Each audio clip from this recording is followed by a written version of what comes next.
नमस्कार मित्रों, मैं राहुल लाल। अब तक कानून मंत्री राष्ट्रीय न्यायिक नियुक्ति आयोग के मामले को उठाकर सुप्रीम कोर्ट की लगातार आलोचना कर रहे थे, जिस कारण से न्यायपालिका बनाम कार्यपालिका या फिर कार्यपालिका और न्यायपालिका के बीच एक तनाव की स्थिति बनी हुई थी। लेकिन अभी हाल ही में 83 यानी कि 83वां अखिल भारतीय पीठासीन प्राधिकारियों के सम्मेलन में उपराष्ट्रपति जगदीप धनखड़ ने संविधान के आधारभूत संरचना सिद्धांत पर ही हमला कर दिया और एक तरफ अब तक जो तनाव की स्थिति कार्यपालिका बनाम न्यायपालिका की बनी हुई थी, उसे एक नया आयाम देते हुए विधायिका बनाम न्यायपालिका का बनाने का प्रयास किया। आप लोग पूछेंगे ऐसा कैसे हुआ? क्योंकि जो मैं बता रहा हूं कि 83 अखिल भारतीय पीठासीन प्राधिकारियों का जो सम्मेलन था, इसका मतलब था कि इसमें देश भर की तमाम विधानसभा के अध्यक्ष यानी सभी विधानसभाओं के स्पीकर इस सम्मेलन में भाग ले रहे थे।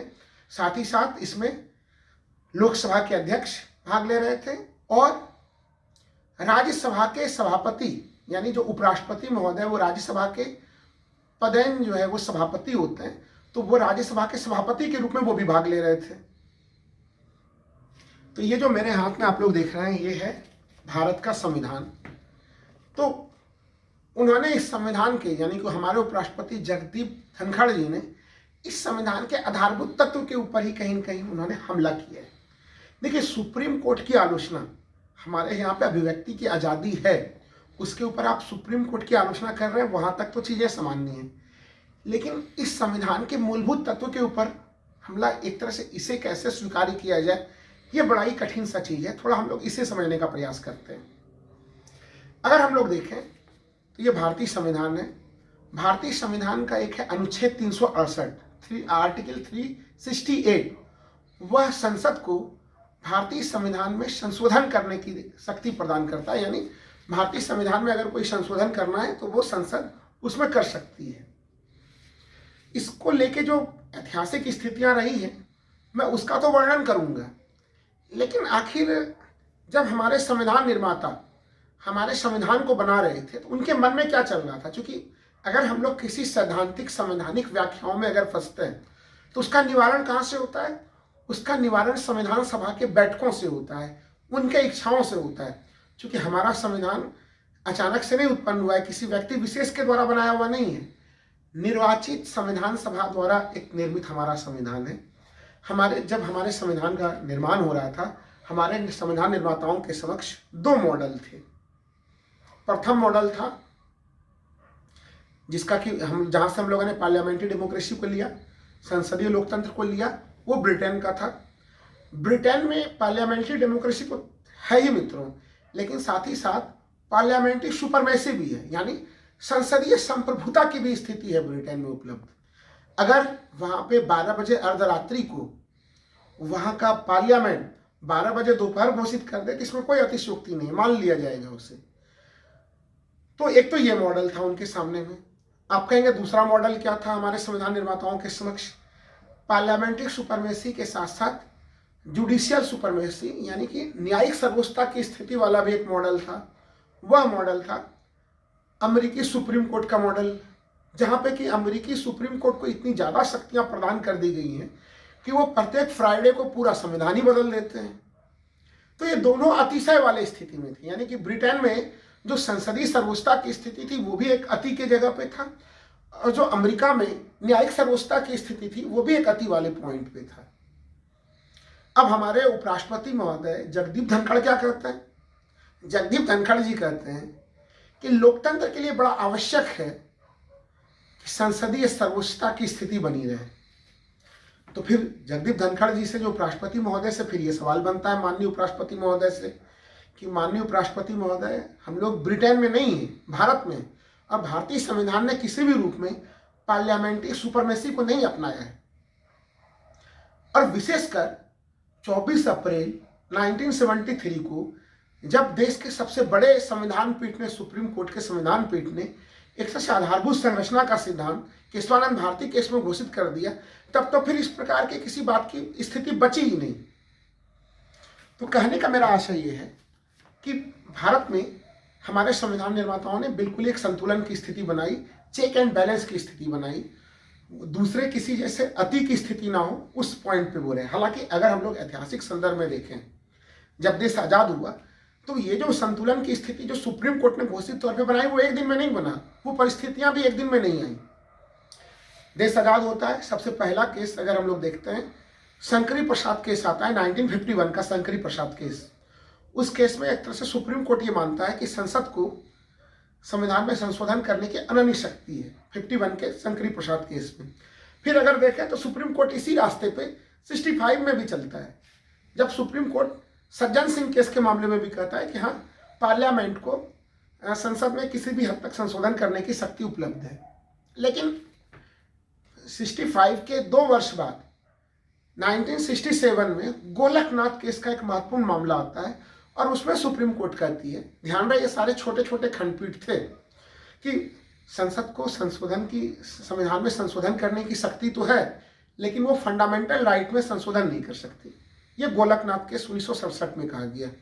और इसके प्रत्युत्तर में इंदिरा गांधी 1971 में संविधान का 24वां संविधान संशोधन लेकर आती हैं और उसमें क्या कहा जाता है कि संसद को पार्लियामेंट के किसी भी हिस्से में संशोधन करने की असीमित शक्तियां हैं। ये स्थिति वो 1971 के 24वां संविधान संशोधन में लेकर आती है। इसे चुनौती दी जाती है केशवानंद भारती के केस में, और इस मामले को सुनने के लिए फिर सुप्रीम कोर्ट 13 सदस्यीय संविधान पीठ के साथ बैठती है, जो मैं बार बार बता रहा हूं कि अब तक का सबसे बड़ा संविधान पीठ था। और उस संविधान पीठ ने बड़े ही स्पष्ट शब्दों में कह दिया कि नहीं, आप फंडामेंटल राइट में संशोधन कर सकते हैं। अब मित्रों, उसके बाद फंडामेंटल राइट में संशोधन हुआ भी। अगर हम लोग देखें, हमारे मूल संविधान में संपत्ति का अधिकार भी हुआ करता था, बाद में उसे संपत्ति के अधिकार को हटा दिया गया।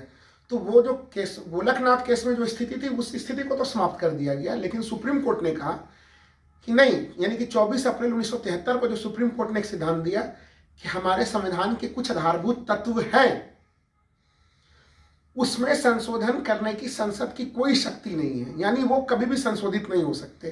क्यों नहीं संशोधित हो सकते? तो उसे सुप्रीम कोर्ट ने कहा कि वो आपके मकान के नींव की तरह है। यानी अगर यह संविधान है तो इस कुछ ऐसे तत्व हैं इस संविधान के, जिसके अगर उस तत्व को हटाते हैं तो इसका नींव ही हिल जाएगा और पूरी संवैधानिक व्यवस्था ध्वस्त हो जाएगी। तो वो उस पॉइंट के ऊपर कि आप उन तत्वों को आप नहीं हटा सकते हैं। अच्छा, वो तत्व क्या है, कौन घोषित करेगा उन तत्वों को? तो उन तत्वों को घोषित करने की अधिकार जो है वो सुप्रीम कोर्ट को दिया गया। और सुप्रीम कोर्ट ने कुछ तत्वों को घोषित भी कर दिया, जैसे विधि का शासन, यानी कि रूल ऑफ लॉ। तो रूल ऑफ लॉ में सब लोग बराबर हो जाते हैं, चाहे वो एक सामान्य व्यक्ति हो या प्रधानमंत्री हो, हर कोई रूल ऑफ लॉ के दायरे में आता है, हम लोग जानते हैं। उसको आप संशोधित नहीं कर सकते। भारत में पार्लियामेंट्री डेमोक्रेसी है, संसदीय लोकतंत्र, उसे संशोधित नहीं किया जा सकता, क्योंकि कई राजनीतिक दल ऐसे थे इस देश में जो इस पार्लियामेंट्री डेमोक्रेसी को पसंद नहीं करते थे। वो मांग करते थे अमेरिका की तरह अध्यक्षात्मक व्यवस्था को लाने के लिए, तो सुप्रीम कोर्ट ने उससे भी खारिज कर दिया। हमारे यहाँ पे सेकुलरिज्म को 1973 में ही एक तरह से घोषित कर दिया गया संविधान का आधारभूत तत्व, और यह भी कहा गया कि भविष्य में भी इसमें कुछ नई नई चीजें इसमें सुप्रीम कोर्ट जोड़ता रहेगा अपने आवश्यकता अनुसार, और वो हर संविधान संशोधन को इस दायरे से, यानी संविधान के आधारभूत तत्वों का कहीं उल्लंघन तो नहीं हो रहा, इस दायरे के आधार पर वो उसकी स्क्रूटनी कर सकेगा। ये एक स्थिति सुप्रीम कोर्ट ने बनाई थी। लेकिन अब समझने की बात यह है, ये सिद्धांत इतना व्यापक था, इसकी प्रशंसा पूरी दुनिया भर में इतनी ज्यादा हुई कि दुनिया के दूसरे सुप्रीम कोर्ट ने भी इसको ग्रहण किया, या भारतीय सुप्रीम कोर्ट के 1973 के केशवानंद भारती केस की प्रशंसा की। इसको लेके कोई राजनीतिक उथल पुथल या विवाद की स्थिति नहीं रही। 24 अप्रैल 1973 से लेके अब तक अगर हम लोग कहें कि भारतीय जनता पार्टी का जो पूर्व संगठन था जनसंघ, उसने भी कभी आपत्ति प्रकट नहीं की इस सिद्धांत के ऊपर। 1980 के बाद भी भारतीय जनता पार्टी का 1980 में गठन होता है, या फिर तमाम दूसरे दल थे, उन्होंने कभी भी इसके ऊपर सवाल नहीं उठाया, चूंकि इन्होंने एक मूलभूत तत्व को रखा कि संविधान का कुछ बेसिक स्ट्रक्चर है, हम चेंज नहीं कर सकते। अब अचानक से जगदीप धनखड़ जी कहाँ से ये चीज कह सकते हैं कि हम संविधान के इस बेसिक स्ट्रक्चर को नहीं मानेंगे? ये भी सुप्रीम कोर्ट की गड़बड़ी है। देखिए, मैं बार बार कह रहा हूँ कि सुप्रीम कोर्ट की सामान्य आलोचना एक सामान्य ढंग से है, लेकिन अगर यह तो एक तरह से सीधा सीधा हमला जो है, जब वो ये चीज कहते हैं कि भाई लोकतंत्र बचाने के लिए पार्लियामेंट्री सुपरमेसी चाहिए, तो ये तो फिर वो एक तरह से संविधान के इतने बड़े पद पे, माननीय उपराष्ट्रपति के पद पे या फिर माननीय सभापति राज्यसभा के पद पे होते हुए ये एक स्टेटमेंट जो है कहीं न कहीं वो न्यायपालिका और विधायिका के बीच में तनाव को वृद्धि दे रहा है। और वैसे समय में जब कार्यपालिका और न्यायपालिका के बीच में तनाव की स्थिति बनी हुई है, इस वक्तव्य की क्या जरूरत हो सकती है, इसकी क्या उपादेयता हो सकती है, ये कुछ बड़े से सवाल जो है अब भी बने हुए हैं। मतलब इसका उत्तर क्या हो सकता है कि आखिर क्यों इस प्रकार के शब्दों का प्रयोग किया जा रहा है। क्योंकि जो 2-3 सवाल सबों के मन में उभरता है, पार्लियामेंट्री डेमोक्रेसी है भारत में, पार्लियामेंट्री सुपरमेसी नहीं है, यह स्थिति वस्तु स्थिति बिल्कुल स्पष्ट होनी चाहिए। राजनीतिक लोक लुभावन स्थितियां, एक तरह से वो राष्ट्रपति के पद पे हो या उपराष्ट्रपति जैसे संवैधानिक पदधारियों को क्या इस प्रकार के डिबेट में आना चाहिए, ये भी एक सवाल उठने वाली स्थिति है। क्योंकि डिबेट अगर पॉलिटिकल संविधान के दायरे में हो, देखिए हमारे संविधान निर्माताओं ने किसे श्रेष्ठ बताया। अगर आप देखें पूरे संविधान के ढांचे को, तो यहाँ पे भारत जैसे देश में संविधान सबसे सर्वोपरि है। और संविधान के सर्वोपरिता के पीछे क्या है कि हमारे संविधान को संविधान सभा ने बनाया था जो जनता द्वारा निर्वाचित था। इसलिए हमारा जो प्रस्तावना की शब्द होता है, हम भारत के लोग, we the people of India, यानी यहाँ पे अगर शक्तियां अंततः संविधान सर्वश्रेष्ठ है और संविधान की सर्वोच्चता है। संविधान की सर्वोच्चता इसलिए है क्योंकि जनता की सर्वोच्चता है। तो ऐसे स्थिति में कोई भी व्यक्ति, कोई भी संस्था, कोई भी संवैधानिक पदधारी वो इस संवैधानिक व्यवस्था का उल्लंघन नहीं कर सकता। इसलिए यह जो डिबेट की शुरुआत हुई है संविधान के आधारभूत संरचना के सिद्धांत पर हमले की, ये कहीं न कहीं एक तरह से हम संविधान के मूलभूत तत्वों से दूर जा रहे हैं, जो एक अनावश्यक ही टकराहट की स्थिति उत्पन्न कर रहा है। इस प्रकार के बयानबाजी से हमारे संवैधानिक पदधारियों को बचना चाहिए।